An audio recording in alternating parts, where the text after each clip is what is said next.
Hai, Assalamualaikum warahmatullahi wabarakatuh. Jumpa lagi dengan saya di channel ini, channel yang membahas tentang alur cerita film.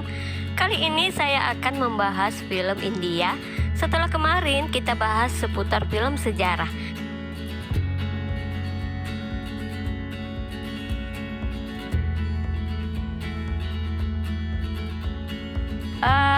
Film ini berjudul Kedam. Film ini dirilis pada Mei 2022.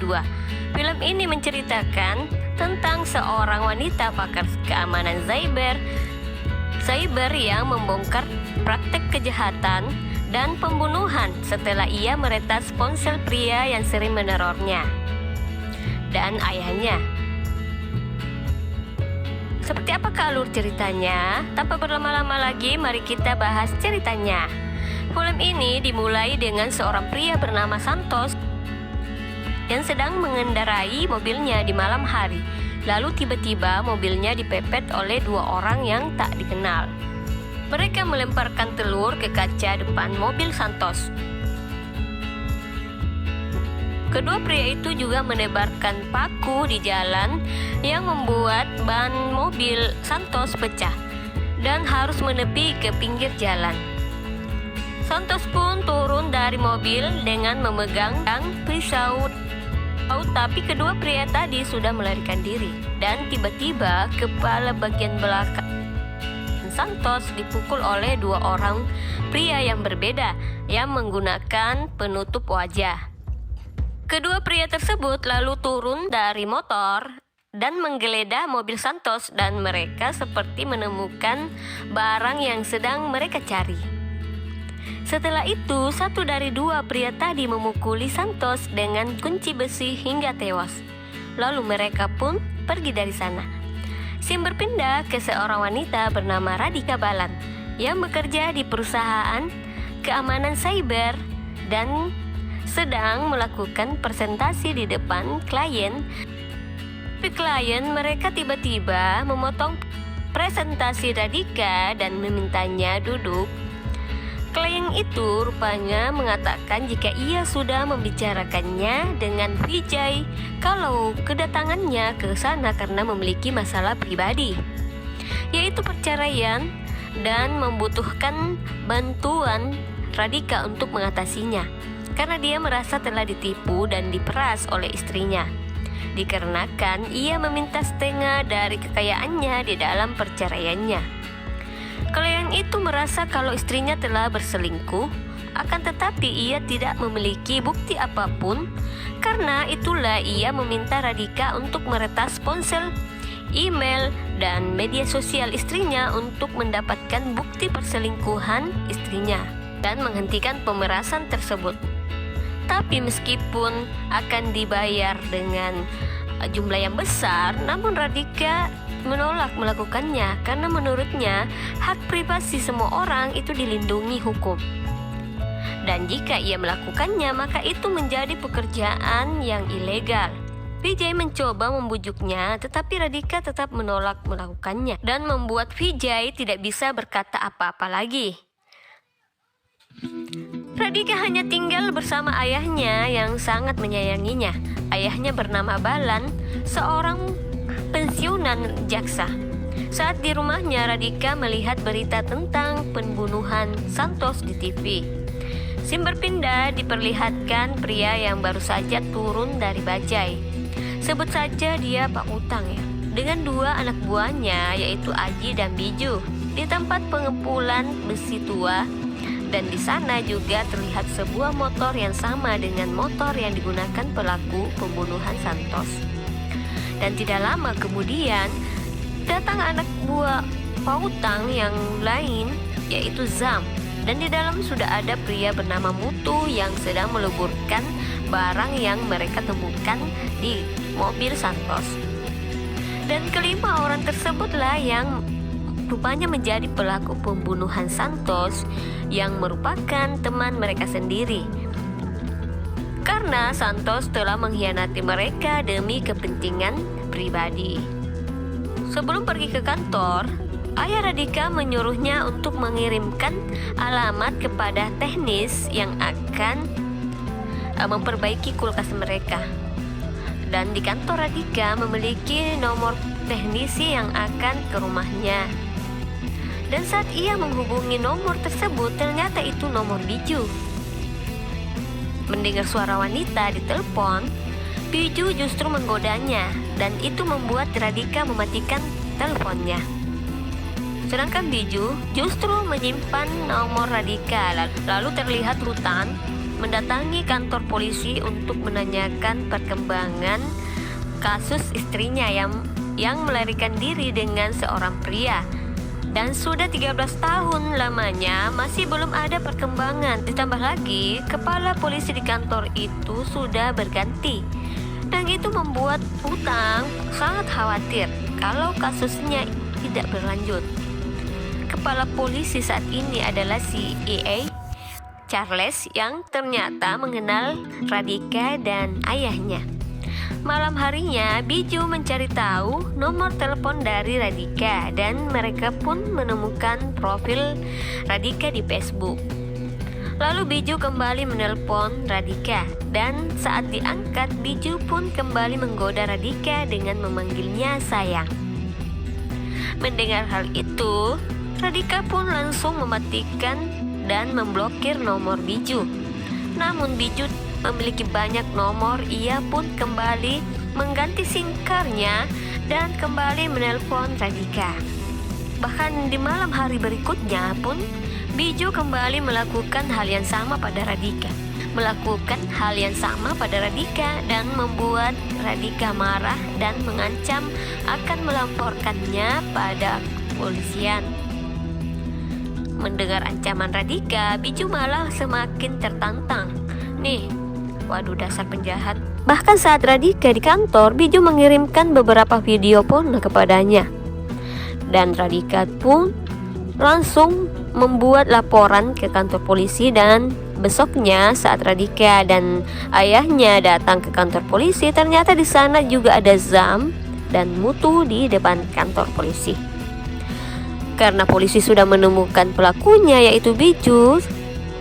Tapi di kantor, Charles memberikan saran agar Radhika tidak melanjutkan kasusnya karena sangat sulit untuk membuat pelakunya dipenjara setelah kasusnya sampai ke pengadilan.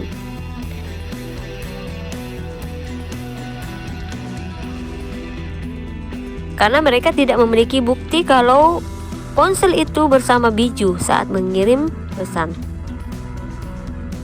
Ditambah lagi, Biju mengatakan jika ponselnya hilang beberapa hari yang lalu. Charles pun memanggil Biju ke dalam dan ia ditemani Aji karena Biju bekerja untuk Aji. Dan saat di dalam, Charles pun menanyakan beberapa hal pada mereka. Mereka melihat Biju yang tersenyum seperti menghina. Charles pun langsung menamparnya, lalu mendorong mereka berdua keluar dari ruangan. Dan itu membuat Aji sangat kesal. Dan esok harinya saat Radhika pulang kantor, ia pun melihat ban mobilnya yang kempes. Ternyata itu perbuatan Aji dan Biju yang berada di sana. Dan bahkan saat Radhika pulang ke rumahnya dengan bajai, Aji dan teman-temannya sudah berada di depan rumah Radhika. Dan dari hari itu Aji and the gang mulai menguntit dan meneror Radhika secara terang-terangan, yang membuat Radhika merasa tidak tenang dan tidak aman.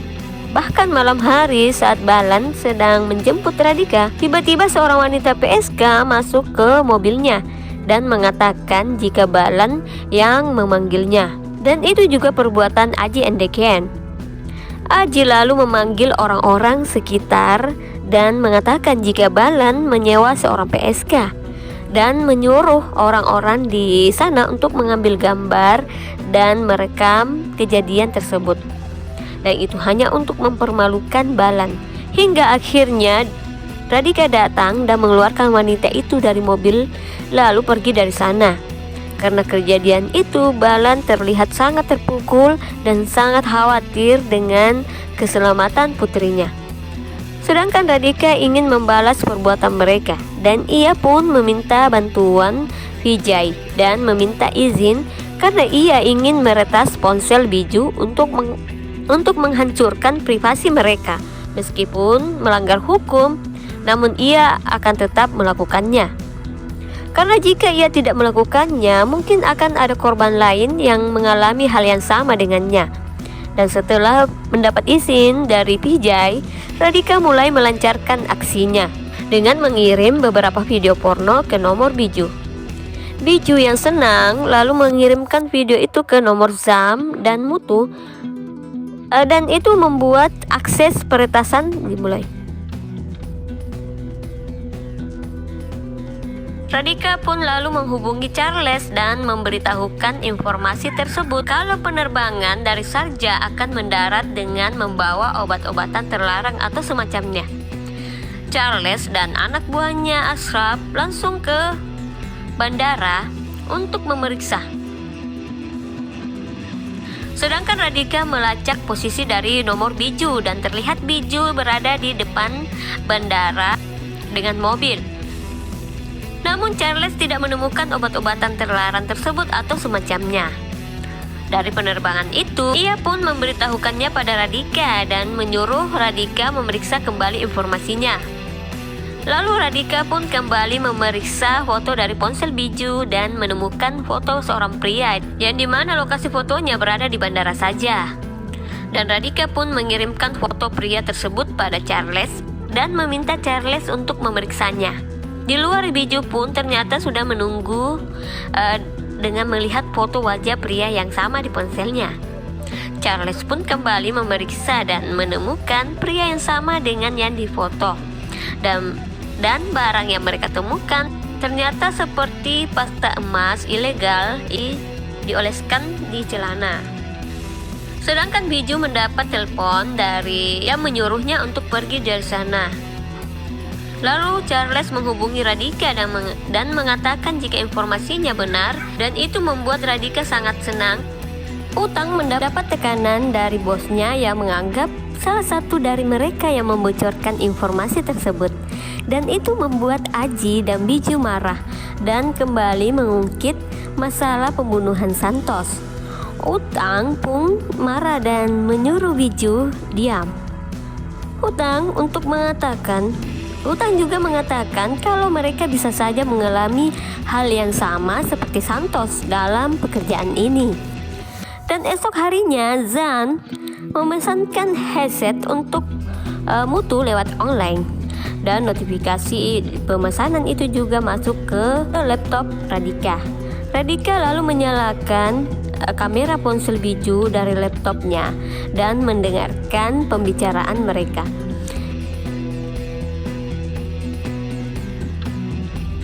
Di mana saat itu Utang dan Biju terlihat adu mulut karena salah paham dan hampir berkelahi, namun dilerai oleh Aji dan menyuruh mereka untuk diam dan fokus karena akan ada pengiriman barang dalam penerbangan besok. Dan itu didengar oleh Radhika yang lalu melaporkannya informasi itu kepada Charles. Dan Charles pun kembali menggagalkan barang selundupan tersebut. Bahkan beberapa transaksi dan penyelundupan barang, semua itu digagalkan oleh informasi Radhika. Dan itu membuat Utang dan para anak buahnya dalam kondisi yang sulit. Lanjut, ditambah bos dari Utang yaitu George menuduh Aji dan teman-temannya yang membocorkan informasi itu. Mendengar itu, Aji pun marah dan merencanakan untuk membunuh George.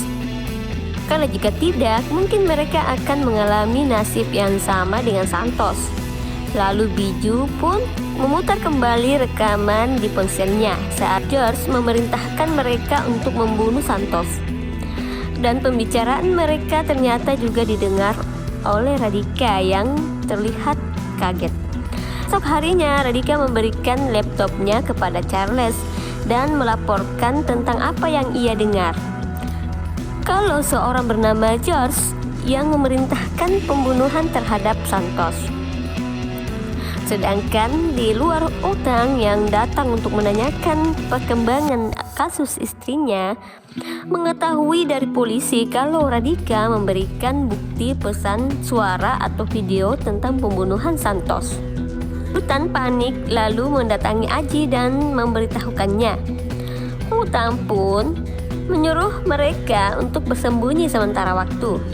Namun Aji tidak ingin bersembunyi, dan pada malam harinya saat Balan di mobil, ia pun mendapat panggilan dari Radhika yang menanyakan keberadaannya. Lalu tiba-tiba ia dipepet oleh bajai, dan bajai itu pun menutupi jalannya. Namun tiba-tiba ada seseorang yang terlempar keluar dari bajai tersebut.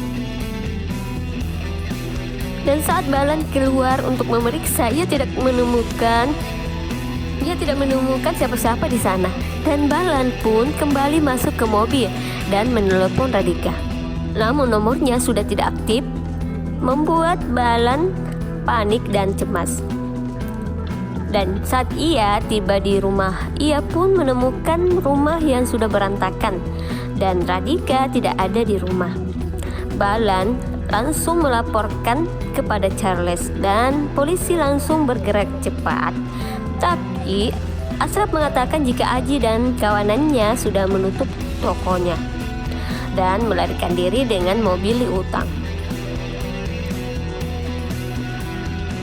Dan Ashraf pun menambahkan jika lokasi terakhir dari ponsel Radhika berada di tempat yang sama dengan tempat Balan melihat seseorang terjatuh dari bajai.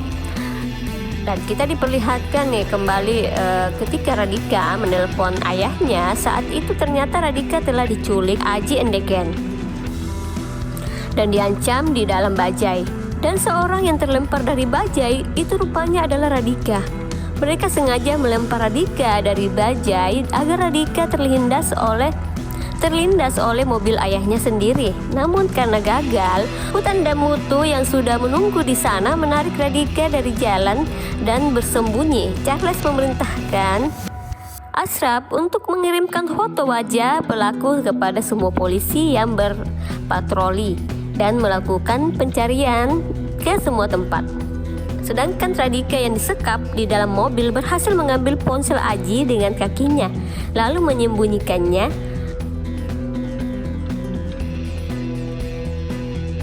Ketika berhenti di bawah jembatan, Aji pun turun dan terlihat kesal karena gagal membunuh Radhika dan ayahnya saat itu. Dan dia pun ingin kembali membunuh Radhika sekarang. Namun ditahan oleh Utang dan menyuruh Aji, Sam, dan Biju untuk pergi sesuai dengan apa yang mereka sudah rencanakan dan menyerahkan Radhika padanya dan Mutu. Lalu Utang memanggil semua anak buahnya untuk turun dari mobil. Dan saat mobil kosong, Radhika pun menggunakan ponsel Aji untuk menelepon ayahnya. Namun tidak diangkat karena ponselnya Balan tertinggal di dalam mobilnya. Sedangkan Aji yang mulai menyadari ponselnya hilang menyuruh Utang untuk menelponnya. Dan suara telepon Aji berada di dalam mobil. Dan saat Aji membuka pintu mobil, Radhika sudah meletakkan ponsel Aji dan pura-pura pingsan. Dan ia pun telah menghapus panggilan keluarnya.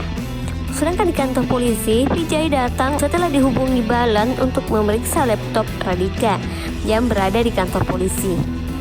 Setelah itu, Utang memberitahukan rencana pelarian mereka kepada semua anak buahnya.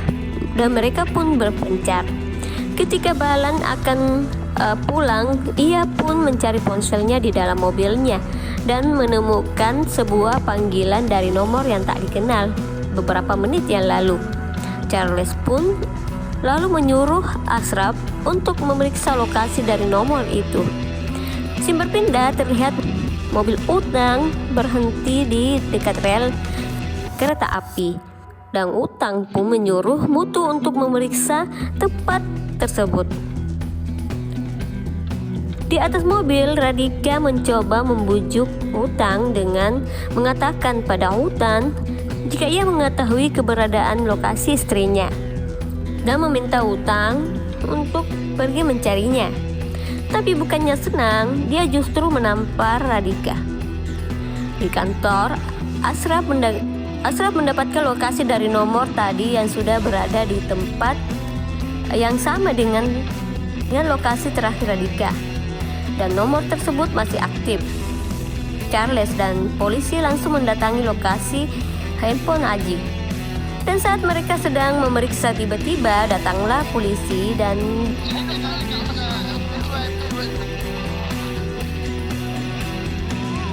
Aji and the gang, hingga akhirnya mereka pun harus melawan dan berkelahi dengan beberapa polisi.